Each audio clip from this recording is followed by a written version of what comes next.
Yeah, hello, beautiful people. Welcome once again to our podcast. My name is Samuel Afem. Today, we want to talk about sex. It's amazing how people begin to think or feel some way anytime the word sex is mentioned. As if sex is all bad, sex is all wrong. Sex is not all bad, and sex is not all wrong. In fact, sex was not invented by the devil, it was created by God. God created sex.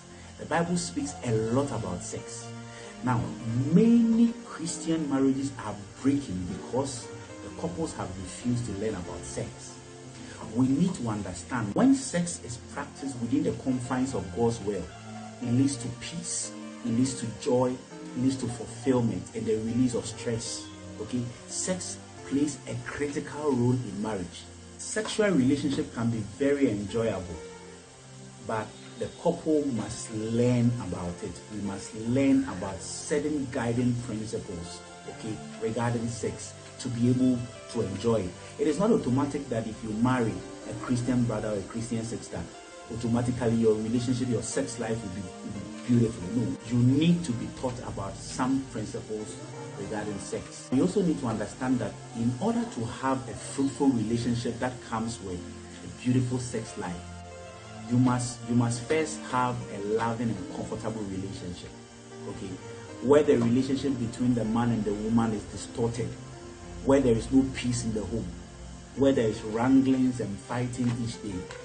There is no way a good sex life can be practiced at home. Sex is so important. It has a way of joining couples together. It has a way of solving problems by itself, okay, because most hard feelings melt away during the time of sex. Most hard feelings melt away during the time of sex, okay. And I often tell couples that one of the easiest ways of solving your problems, okay, when there are contentions and there are troubles at home, one of the easiest ways of solving it is by having sex. If the two of you can just stop the talking and have sex, most of the problems will be solved. So regular sex is a privilege to the child of God, to born again Christians. God has created it to give you pleasure and to be able to join you together as one. Now, why do we have sex? Why did God create sex? Number one, He created sex for our pleasure. Okay, so sex is supposed to give couples good pleasure. That is why anytime you have sex, okay, you feel good. That is why people would want to steal sex, okay? When I talk about stealing sex, I mean those who don't have sex within the context of marriage. They are stealing it. It's not, they are not yet there, okay? Because it gives some kind of pleasure. So God created it to give us pleasure. Number two, sex is also seen as a duty. That is why in marriage, when couples have not had sex, even after wedding, the marriage is not consummated and it can be broken at any time, because the only thing that consummates the marriage is sex, okay? So it is a duty that anytime a man and a woman gets married, they must have sex. It is a duty. Number three, God created sex for reproduction, for procreation. So one of the reasons why we must have sex is that we want to have children. Number four, sex was also created so that it will keep the couples together. So I often tell people that if you want to measure the effectiveness of your relationship with your spouse, use the sexometer. When I talk about sexometer, how often do you have sex?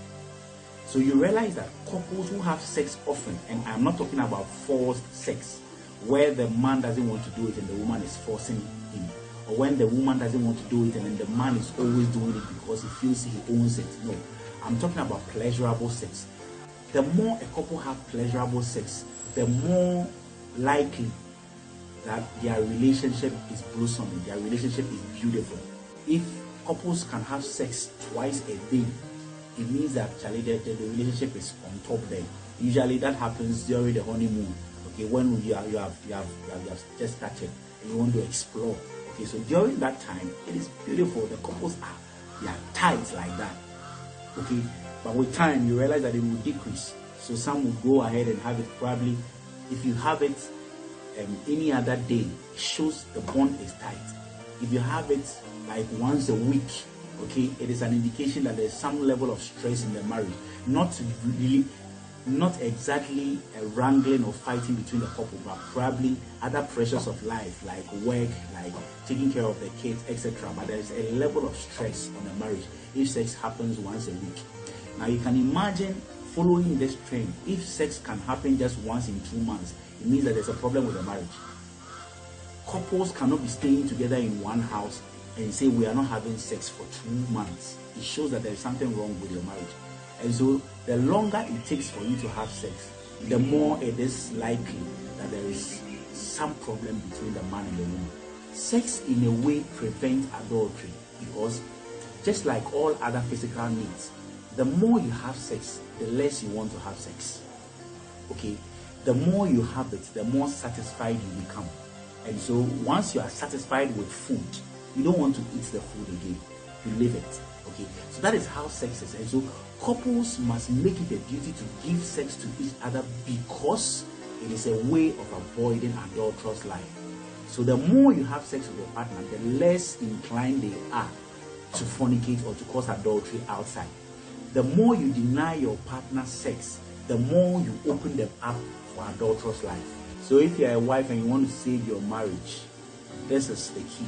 Go and have sex with your partner. The more you have sex with your husband, the less inclined he is to look at the other girls outside. Okay? You know, men are attracted by the things they see. And so, and there are certain sides that you can't control it. So if you are not married to the kind of man that avoids the second look, okay, where you see it in a flash and then you want to go and look again, the key is that have sex more. Ensure that you are having more sex with your partner. Otherwise, when he goes and sees those things outside, you'll be inclined to go and perform. Sex is also a way of expressing love towards your partner. There are several ways of expressing love towards your partner. Some do it by buying gifts. Some do it by taking their partners out. One other way is by having sex. Okay, so I mean, it's a nice feeling to know that your wife you are always on fire for your wife. It's a great feeling to know that your wife is always on fire for you. Your husband is always on fire for you. It's a nice feeling to want to know that my husband, even after 20 years, still comes home to have sex with me. Okay, so it's a way of expressing love, because during the time of sex, we are naked.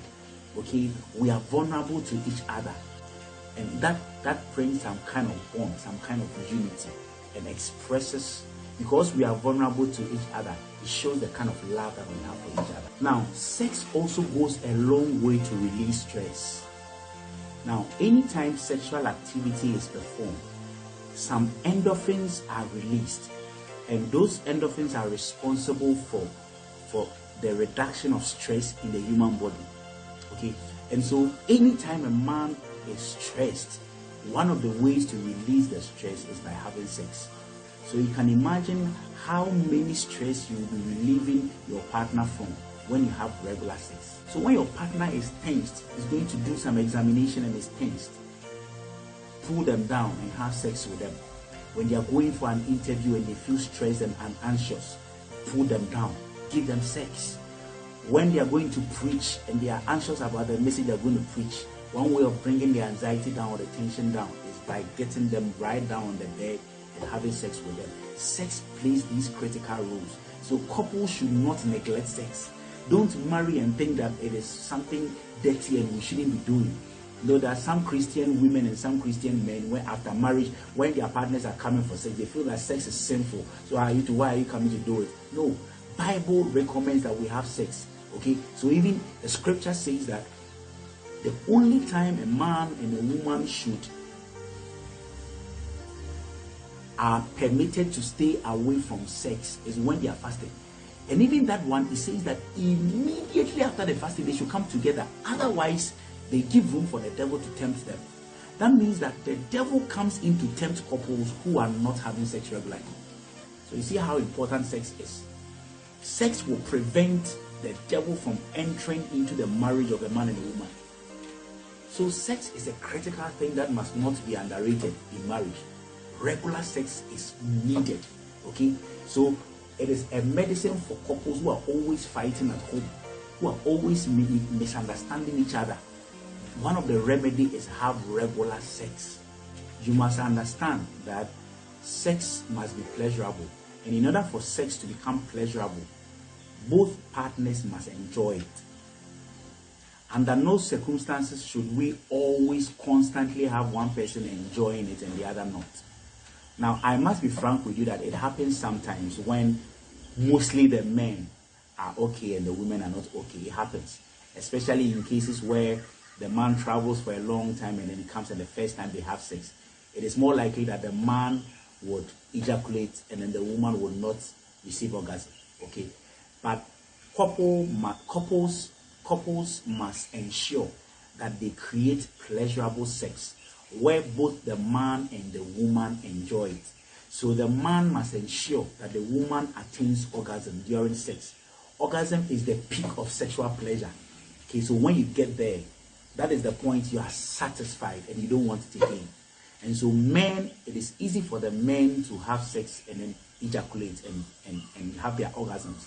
But the woman must also be given the opportunity on a regular basis to also attain orgasm. That is the only way sex can become pleasurable.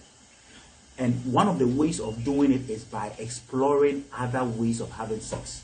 It shouldn't be one way, always on the bed. No, there are times you can do it in the kitchen. There are times you do it at the hall. When the kids are not there, you want to steal it. Okay, that steal in quotes. Okay, it brings a kind of feeling. Charlie, let's go and do it fast before the kids come. You are exploring it. Sometimes at the bathhouse, you do it. Okay, it gives you the room to explore. And we can also try different styles of sex. Okay, sometimes you can do it beside. Sometimes you can do it in the man on top. Sometimes you can do it the woman on top. In fact, women must learn to take charge of sex if they want to have constant orgasms. Okay, because when you are on top, when the woman is on top, you have the room to operate and you have the opportunity to do it just the way you want it because you are in charge. And so women who are always struggling with their husbands and complaining that they don't have orgasms, take charge of the sex and you have the orgasm. Operate it the way you want to do. Move the way you want to move. At the pace you want to move and see whether you will not get the orgasm. And another thing too that couples must ensure to do is that we need to do the foreplay. Okay, we need to do the foreplay. So you don't just wake up and then go and have sex. It can start with some kisses. It can start with some kisses, some touching. And so couples owe it a duty to ask themselves, where do we think that when I touch, you like it? Okay, some women prefer, it is not one way. This thing is not one way. Okay, some people prefer to be touched at the breast, others want it at the back. Some want a kiss at their forehead, some want it on their neck, some want it on their hands. Okay, I've met a couple who the wife says, me, I love it when my husband kisses my feet. That is the only way she gets her orgasm. If that is the case for your spouse, you have no option than to do it for her. Okay, and so we have to explore and ask ourselves questions. Where do you think I should start? And as you are doing it, then you're asking your partner. Okay, you're asking your partner, do you think it's okay? You like it? Okay, the more you ask those questions as you are doing it, it gives you knowledge. Okay, you take notice of the areas that you can touch to arouse your partner in order to attain pleasurable sex. So men especially must learn to take their time when they are having sex. Don't rush it. A lot of men will just rush it and go. When you do that, you are not giving your wife the opportunity to have pleasurable sex, and it comes with dire consequences, okay, that you don't want to see. And so give room, take your time, explore. Okay, sometimes you can even start at work by sending some text messages. Wifey, today I'm on you. Okay, when in the heat of the day, when they see something like that, it releases the stress, and then they keep an eye on something that must happen. Okay, they keep in mind something that is about to happen in the evening. Okay, so sometimes you give some notices. Okay, send some messages. Sometimes you can bring a gift home, and then you tell your partner, Charlie, this gift today, I deserve 3 points. What do you think? Okay, these are some of the things that create pleasurable sex. Number 2, look nice and smell good.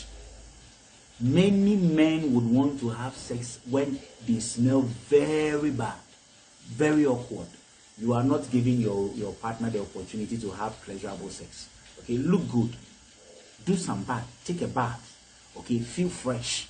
And then that alone itself That alone in itself is inviting. Number 3, set the light the way you want it. Okay, the way that gives you pleasure. Some people want the lights to be off when they're having sex. If so be it. If that is what you want, if that is what your partner wants, give it to them.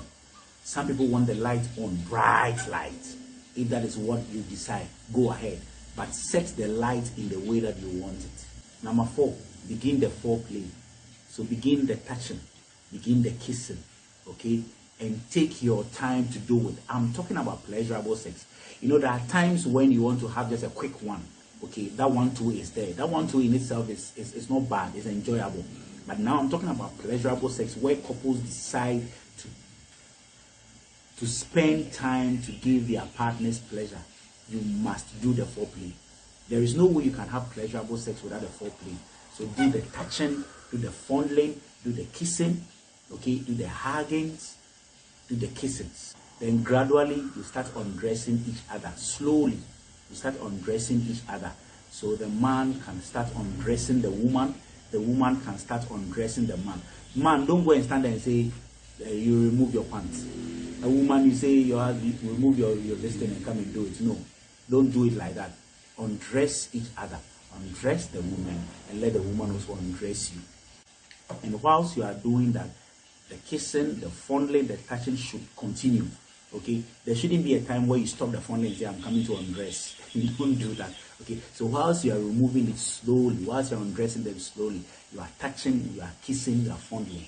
So you can let your partner know which movement would stimulate or distract you. Okay, because you must know this, because there are times that you can heat up your partner to a level and then the least thing you do will drop. Okay, especially with regards to the women. A woman can rise and then the least thing you do, it will drop. Okay, especially when you go and touch her in a way that makes her uncomfortable. Okay, so it will drop. So you have to understand where to touch, where not to touch. Then after all these things are done, then you can enjoy the sex. Okay, now there are things that probably you might need. So for instance, we have what we call the KY gel. Okay, it helps with the lubrication. There are some women that find it very difficult in lubricating. Okay, and if the place is dry, the more the place is dry, the less pleasure your woman will have. And so if you need KY gel, go for it. And sometimes too, the man can play around the woman to a point where the woman will lubricate automatically, naturally. And whilst you are practicing the sex, talk to each other. Don't keep quiet. Talk to each other. How do you feel? Are you okay? I love you. I need you. You know, I'm the best person that I've ever had in my life. These are things that you keep the conversation going whilst you are still doing it. And that is not the place to go and quote scriptures. Now, that is not the place to go and quote scriptures. If you are a man of God, that is not the place to go and quote scriptures and go and explain what Hannah did, what Abraham did. No. That time is for serious business where we talk about natural things, beautiful things. I love you, baby. You are the best thing that ever happened to me. Okay? Those words must keep on going. The partners must let each other know when they're coming to have orgasm. The man must let the woman know when he's coming to have orgasm. Why? Because probably the woman is also almost there. And so the moment you say, baby, can I come? He says, oh, hold on. Then you can hold on. There are things you can do. Probably in my next video, I'll show you some of the things that you can do to be able to hold on ejaculating for your wife to also reach orgasm. Okay, so we must communicate. Baby, are you there? Are you coming? Says yes, says no. Then you can take your time or go faster, whichever way you want it. And after the whole thing, we must learn to say thank you to each other.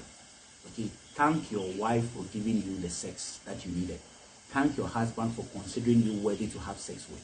Okay, let's express, baby, thank you for it. Thank you very much. I really enjoyed it. Okay, when you say I really enjoy, when you say such nice words, you are giving them the opportunity to explore more and to do more next time. Okay, so it's very important that we commend each other after sex. So these are a few thoughts that I felt to share with you, and I hope that this message bless you. Sex must be seen as a duty when the couples are married. Okay, it goes a long way to give this. It goes a long way to keep the unity and the bond together in the marriage. It goes a long way to keep the unity in the marriage. It gets the man and the woman together, united together, that even the devil cannot enter. A couple that have sex often will stay for a long time in their marriage. And so I hope that this message will bless. If you have any questions, the numbers are on your screen. You can just WhatsApp me and ask the questions. If you need further counseling, you can contact the same number, and then we'll get back to you with the answers that you deserve. So God bless you. May God help you, give you the wisdom to be able to have pleasurable sex with your partner. See you next time. Bye-bye.